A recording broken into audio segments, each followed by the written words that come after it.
you, Senator Blackburn, and I now recognize myself. First of all, thank you so much to the nominees for being here and your families.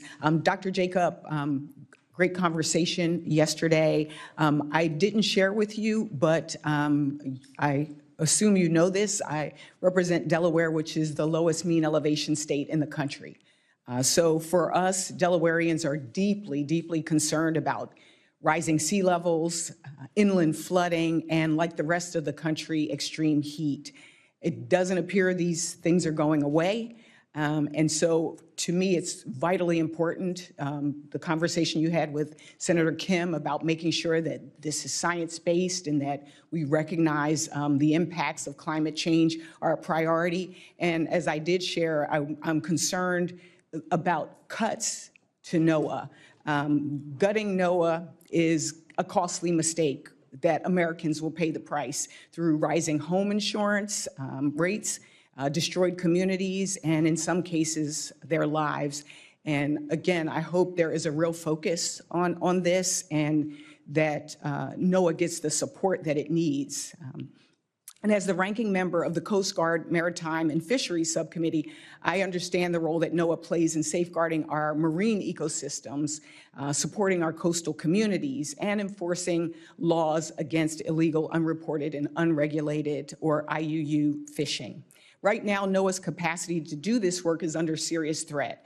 The Office of Marine and Aviation Operations is currently short 180 mariners, and without an exemption from the hiring freeze, as was discussed, 30% of NOAA's research fleet will remain docked this summer.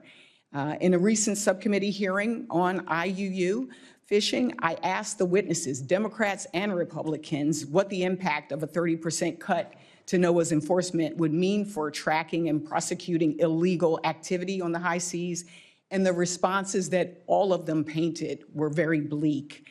Dr. Jacobs, what is your plan to mitigate this loss of operational capacity, and how will you ensure NOAA can deliver on its scientific mission with such a reduced fleet? Thank you for the question. So I definitely understand your concerns, and I think it's, if confirmed, I'll get in there and really take a look at the staffing levels, because there's a difference between the wage mariners and the law enforcement when it comes to IUU fishing.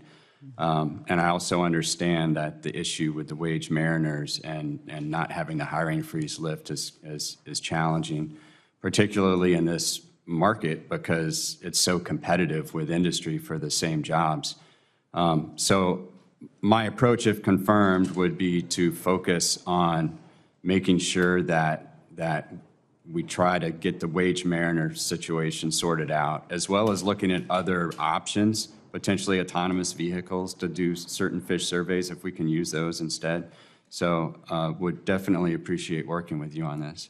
Look forward to it as well. Mr. Kumar, as the nominee of the Office of Legislative Affairs, you'll serve as the primary liaison to Congress. It's such an important role. And one of your core functions is to ensure timely and substantive responses as we exercise our oversight role on behalf of the American people. I have to say I've been frustrated by the lack of response of letters that I've sent. In the last 6 months, I've sent 8 letters to the Secretary of Commerce on a variety of topics, from the implementation of the Broadband Equity Access and Deployment Program to the abrupt restructuring of the Minority Business Development Agency, but I haven't received a substantive response yet. I'm just going to ask, are you familiar with the letters that we sent to the department? Thank you for the question, Senator. Yes, I am at a high level, yes. At a high level. And I wanted to know, when do you think I could receive a response, or is this going to be a priority of your job? Yes, if confirmed, as I said in my opening statement, I understand fully the importance of timely information being provided back to the committee and its members. I know MBDA, I know there's broad active litigation going on, but even in those instances, I'd like to at least be able to communicate what we can and can't say on a matter and making sure you're getting information back. So I brought the letters with me, so I'll give them to you afterwards, because I'd really love some substantive responses, not the kind of form letter response. Would love to follow up with you on that, should you be confirmed. And Dr. Jacobs, just to pivot back to seafood fraud and mislabeling. I have some questions for you, but what specific steps would you take to strengthen NOAA's efforts to combat seafood fraud? And what role should technology, traceability, and interagency enforcement play in the efforts? Well, as far as technology goes, one of the things that I found pretty interesting is a lot of these vessels, and sometimes they're flagged under other nations, will be fishing in our EEZ. They'll turn off their transponders, come in, illegally fish in our waters, and then go back out. And we can actually see them on satellite imagery. So there's a way to trace them down, and working potentially with the Navy and the Coast Guard on this, I think would be great. As far as the actual import monitoring, one of the things that I've been interested in is actually doing genetic analysis on certain seafood products, because we can trace the origins of it then. I want to end with something we discussed in my office, which was the Sea Grant program. I think it's a vitally important program, particularly for communities across this country, including U.S., Puerto Rico, Guam. It's one of those things that really helps the communities. You talked about the big data.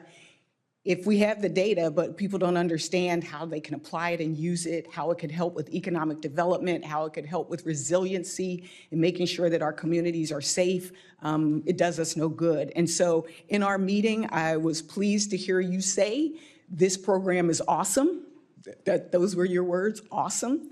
And so I am imploring you to make sure that this program is protected, because again, it does so much for our local communities, for our business opportunities, and really to make sure that folks are safe. And so I thank you for that. I am actually going to yield back time myself, and I will follow up with additional questions.